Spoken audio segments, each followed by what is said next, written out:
Hi, welcome back to my YouTube channel, and let's welcome the last zodiac sign Amigurumi doll in my Zodiac Princess collection, Capricorn.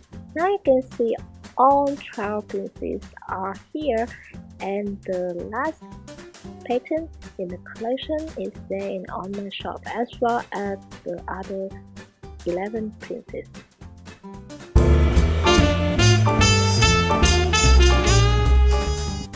As other zodiac princes in the Greek zodiac Amigurumi collection, you don't need to show anything except for the horn on the head of Capricorn Princess Amigurumi doll.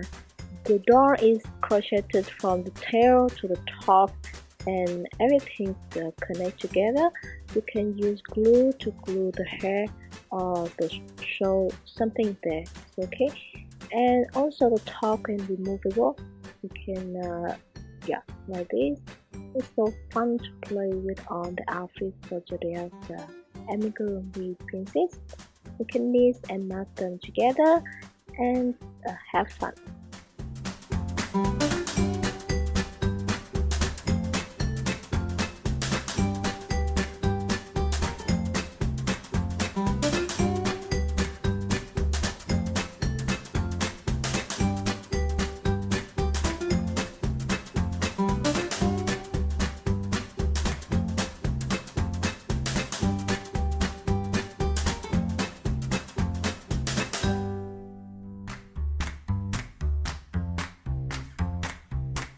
I appreciate if you hit the subscribe button and turn on the bell to get updated if you like my videos.